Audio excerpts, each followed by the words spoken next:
So again, the previous design that we were looking at here, we disabled the link between router 2 and router 3.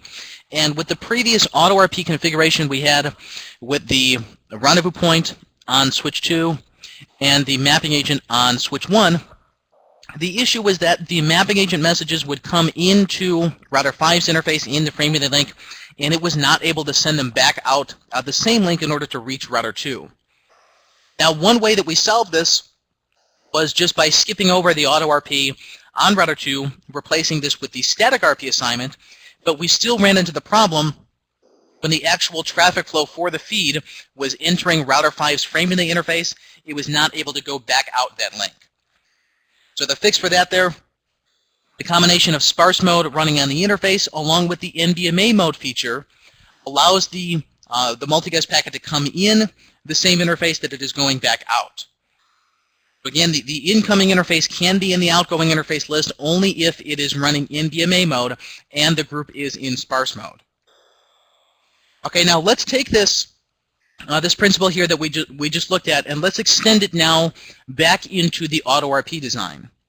So what the goal is here is to get rid of the static rendezvous point assignment on router 2 and use the dynamic assignments just like the rest of the network is. Now the issue that we're going to see is that the mapping agent message from switch 1, it's going to go to 3, 3 is going to send it to 5.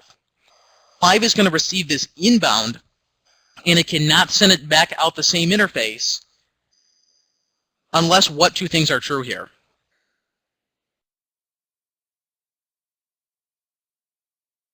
It can come in the frame relay interface and then go back out if NBMA mode is enabled and if the group is running in sparse mode.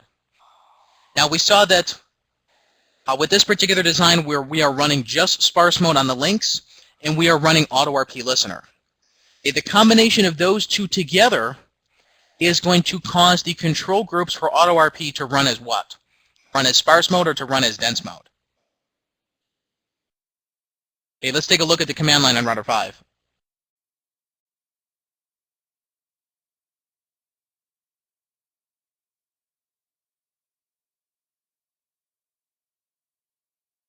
Okay, let's look at router 5 and the problem group here.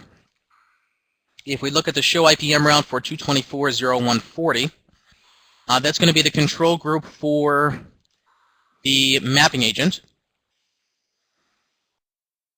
So with the combination of sparse mode at the interface level and AutoRP listener enabled globally, the control groups for AutoRP, those are going to be running in dense mode.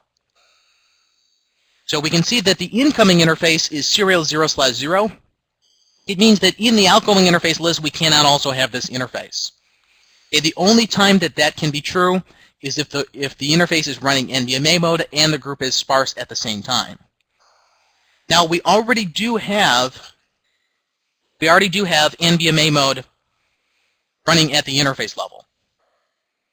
Okay, what additional step do we need to accomplish here in order to get that control group to come in that interface and then go back out the interface?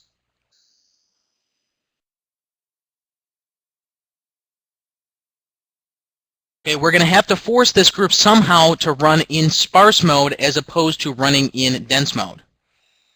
Okay, now to run in sparse mode, what does the group have to have as opposed to a dense mode group? Okay, it's going to have an RP assignment. So with the AutoRP, if we look at router 5, let's take a look at the show IPPM RP mapping.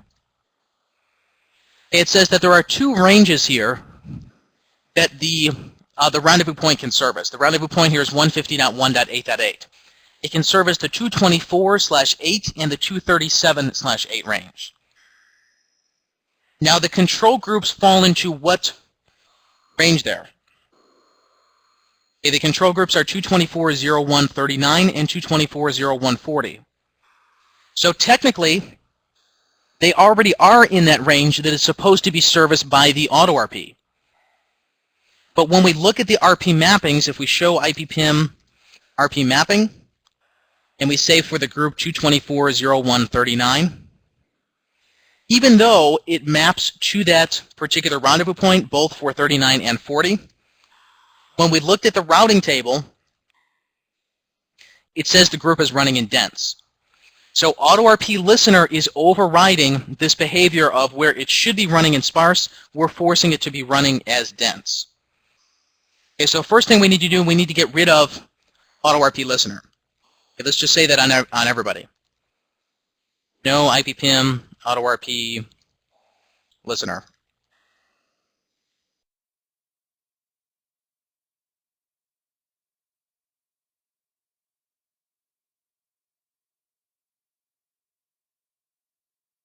Okay, now let's take a look at what router 5 sees. If we look at the routing table now, let's show IP mroute for 224.0.1.40.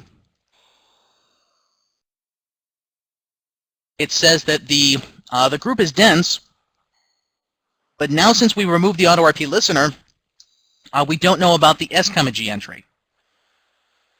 Okay, this is because the AutoRP listener allowed the routers to forward those two control plane groups between the interfaces, but now we have just sparse mode at the interface, so we can't actually forward them unless they have a rendezvous point assigned. Okay, so this is the reason that sparse dense mode and the AutoRP listener features were used in the first place, because we end up in this chicken and the egg logic, this recursive logic where it says, to join the control groups, you need to know what the rendezvous point is. But to figure out what the rendezvous point is, you need to join the control groups. Okay, so they conflict with each other. You can't learn the rendezvous point unless you join the group, but you can't join the group until you know the rendezvous point. Okay, so the way we can work around this is a technique that is called the default RP placement, where we can say for a portion of the range we are going to use a static assignment.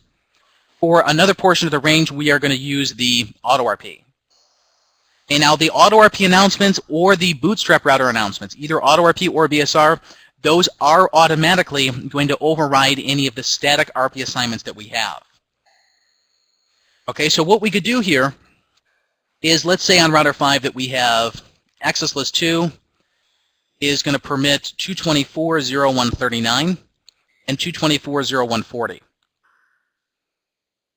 Okay, then we're going to say that the PIM RP address is 151.8.8 for access list 2. Okay, this is telling us what here? That now for those two control groups, we do know who the rendezvous point is. So when we look in the multicast routing table, we should see that this changed from dense mode, now it changed to sparse mode. So for this individual control group, we now know who the rendezvous point is. Okay, so let's take the same logic and we're going to apply it onto everybody. So everyone is going to have this same access list, and they're going to say that switch 2 is the rendezvous point for those particular groups.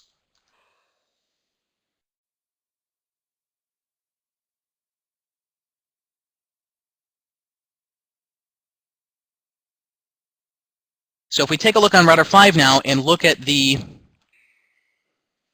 show IPM route 224.0.1.40,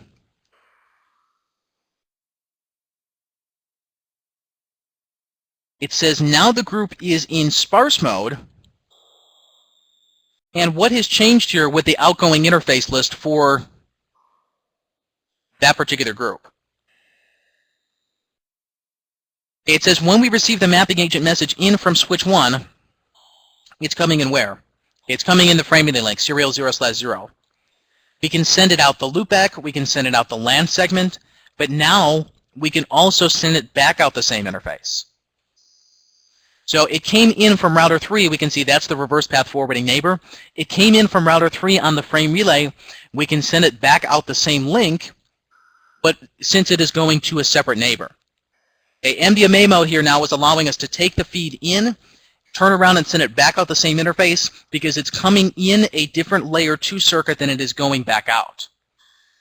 So the result of this, what we should see, if we look on router 2, let's look at the show IP PIM RP mappings. We now know about, through AutoRP, that this is the rendezvous point address. Okay, so it's kind of a hack on the AutoRP process. And the logic behind this configuration doesn't really make a lot of sense because we're trying to get the dynamic method, but in order to do that, we're doing the static assignment. So it would make more sense just to do the static assignment in the first place.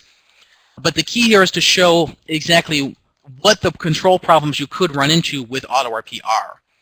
So since normally they are going to be running as dense, either if you run sparse dense mode or if you run AutoRP listener, the dense group can never come in and go out the same interface. The only case that that is going to be true is if the link is running in sparse, or not the link, the group is running in sparse mode. The group is running in sparse mode and it is running NVMe mode at the same time. Okay, so that's essentially what we have forced to happen here. If we look on router 5, look at the interface or NVMe or PIM or access list.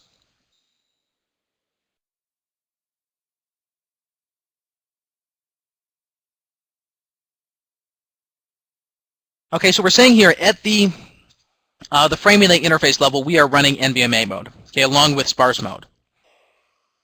We're saying that we have a rendezvous point address 150.1.8.8 that is servicing groups in access list 2. Access list 2 is the two control groups for AutoRP. Okay, this means that when the rendezvous point registers, it's registering to itself. It's kind of a recursive logic, but it's saying send my own registration to me. I now know that I am sending. The other neighbors in the path, they're going to go ahead and join the tree for 224.0.139 and for 224.0.140.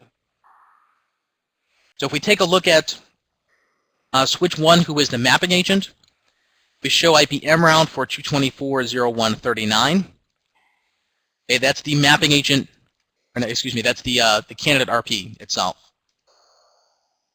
We can see that this group is running in sparse. It's saying it came in the VLAN interface. We're forwarding it as sparse out the other links. Okay, technically, we don't even need to forward it on. The point is that we are receiving this in. So we know about the rendezvous point. Okay, then we're going to turn around with the .40, and we are announcing the rendezvous point. So it's going out all three of the connected links. All of the other neighbors in the transit path, they have already joined the group as sparse, because we now know who the rendezvous point is, 150.1.8.8. Okay, what this means specifically in this case is that, again, when we look at router 2, it now knows about the mapping agent messages coming in. Now, we're still going to run into the same problem with any feeds that router 2 actually tries to receive. Unless those feeds are actually in sparse mode, router 5 is not going to be able to take it in the link and then send it back out the same link. Okay, so this is only going to work in the case that basically everything that router 2 receives is going to be in sparse mode, and that we have a static assignment for the two control groups for AutoRP. Okay, but the ideal solution here would just be to change the underlying frame relay network. If we changed it so it was a collection of point-to-point subnets, so if router 5 had different point-to-point subinterfaces, then we would never run into this problem in the first place. Because the feed can come in one link, then it can go back out another link, because they're separate layer 3 adjacencies.